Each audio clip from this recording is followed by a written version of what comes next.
বিদ্যালয় থেকে বিদায় সম্বর্ধনা অনুষ্ঠান করা হচ্ছে। তাই আজকের দিনের দেশটা কিন্তু একটু আলাদা। তোমরা সেই রকম চুপ করে থাকো, তবে কিছু জিনিস শুনতে পারবে এবং তোমাদের জন্য যে মনোজ্ঞ অনুষ্ঠানগুলি আছে সেগুলি দেখে তোমাদের নয়নকেও সার্থক করতে পারবে। আচ্ছা, দু একটা কথা বলি, আর বেশি দিন সময় নেই। ফোর্থ সেমিস্টার 12 তারিখ শুরু হবে, 28 তারিখ শেষ হবে। রুটিনটা আমরা অনলাইনে দিয়ে দেবো, তোমরা দেখে নেবে। আর সেন্টার পড়েছে, ছেলেদের পড়েছে ওই কাতিপুকুর পল্লীশ্রী,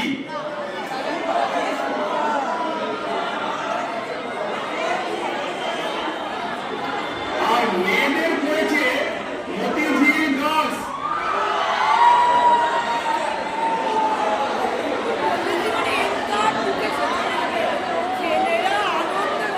তোমরা যে কটা দিন আছে ভালো করে পড়াশুনো করবে আর নিজের শরীরের প্রতি যত্ন রাখবে। এটা যদি না করো তাহলে কিন্তু পরীক্ষায় বসতে পারবে না, বছরের সফলতা অর্জন করতে পারবে না। এরপর তোমাদের উদ্দেশ্যে দু চারটে কথা।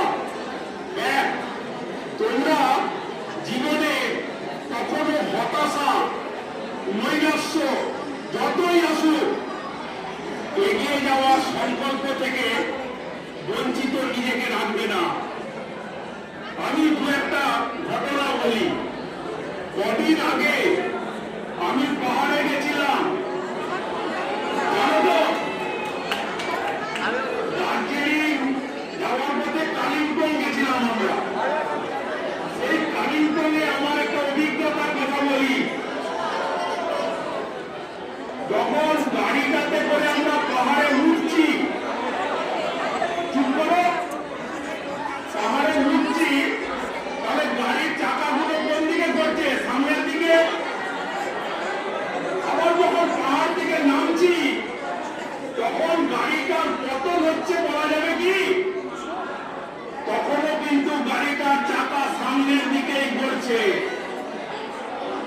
তাহলে কেন করছে না? আবার একটা নতুন পথ, আবার উঁচুতে ওঠার জন্য সে তখন নামছে। তাহলে নামাটা কিন্তু পতন নয়, আবার নতুন একটা পথে উঠবার জন্য তৈরি হচ্ছে সে নিজেকে। তোমাদের জীবনে একই রকম ভাবে তোমরা তৈরি হবে। হতাশা জীবনে কোনদিন আনবে না। আর এরকম কোনদিন ভাববে না যে আমার দ্বারা কিছু হবে না, আমার জীবনে আর কোনো কিছু করার নেই, আমি পরীক্ষায় 3rd ডিভিশন পাস করেছি, এরকম কোনদিন ভাববে না। 1 নম্বর কথা, 3rd ডিভিশনে কেউ আমাদের পাস করে না। 3rd ডিভিশনে পাস করবে কেন? সারা জীবন ধরে পড়াশোনা করলে, সারা বছর ধরে পড়াশোনা করলে ওই 3rd ডিভিশন পাওয়ার জন্য 1st ডিভিশন পাওয়ার জন্য ওই 1st ডিভিশনের মতনই পড়াশোনা করতে হবে। আর মনে রাখবে, এই সাধারণ মানুষ হিসেবেই কিন্তু নিউটনকে কেউ চিনত না। নিউটন ঘরের মধ্যে একটা চেয়ারে বসেছিল, হঠাৎ তার আগের দিক থেকে দেখলো যে একটা আপেল পড়ছে। নিউটন সেখান থেকে কিন্তু মাধ্যাকর্ষণ শক্তির সূত্র আবিষ্কার করেছিলেন। গ্যালিলিও চার্চের মধ্যে বসেছিলেন, তিনি পাদ্রী ছিলেন। হঠাৎ ঘন্টাটা গির্জায় বাজছে, এটা দেখেই তিনি পেন্ডুলাম আবিষ্কার করলেন। তবে জীবনে লক্ষ্য যদি স্থির রাখো, চোখটা যদি তোমাদের ঠিক থাকে, পর্যবেক্ষণ যদি ঠিক থাকে, তোমরা অনেক কিছু করতে পারবে। কদিন আগে একটা ঘটনা বলি, খবরের কাগজে দেখেছিলাম। আমাদের হুগলি 2য় সেতু জানো তো? ওই সেতুতে একটা জায়গা ছিল, সেখান থেকে লোকেরা আত্মহত্যা করত। এখন সেটা ঘিরে নিয়েছে, আর করতে পারে না। কিন্তু একটা সময় ছিল 5 বছর আগে, ওখান থেকে লোকের জন্যই ঝাল লাগত। একটি 28 বছরের যুবক, পেপারে দেখলাম, সে জীবনে না পেরে সে কি করলো, গঙ্গায় ঝাঁপ দিয়ে দিল। ঝাঁপ দেওয়ার পর ওইখানে ডুবুরিরা থাকে, আর যেহেতু অনেকেই ঝাঁপ মারে সেই জন্য বোটও থাকে। একটা মাঝি দেখতে পেয়েছে যে একটি ছেলে ঝাঁপ মারলো, সেই জন্য সঙ্গে সঙ্গে বোটে সেই মাঝি এসে ওকে উদ্ধার করলো। একটা কাপড় দিয়ে এইভাবে তুলে নিল, একটা জাল থাকে, তুলে নিয়ে ওকে একেবারে সাই সাই করে পাড়ে নিয়ে চলে গেল। পাড়ে নিয়ে গিয়ে একটা লোকের ঘরের ভিতর ঢুকিয়ে দিল, দিয়ে অনেকগুলো ফটো পেরিয়ে পেরিয়ে একটা ভেতরে গিয়ে বসল। কলকাতার মধ্যে বসে সেই ভদ্রলোকের কাছে ওনাকে একটা চেয়ারে বসালো, ওই ছেলেটিকে। আর ভদ্রলোক দেখলো যে একটি বেশ সাদা খুব ঠিক ফর্সা জামা পরে সে একটা তক্তপোষের ওপর বসে আছে।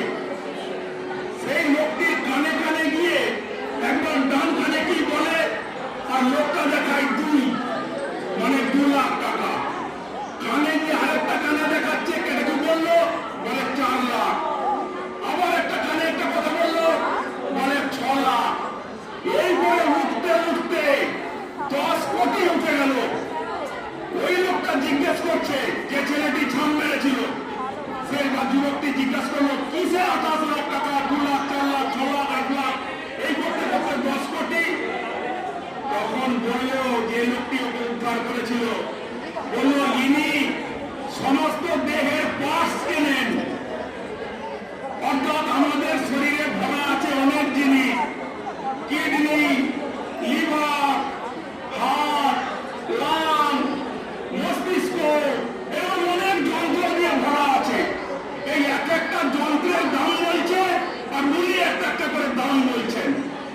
দামটা এরকম গবেষণায় যা দেখা গেছে, মস্তিষ্কের দাম 5 কোটি টাকা, আর বাকি যত অর্গান আছে সব মিলে 5 কোটি, এই নিয়ে 10 কোটি।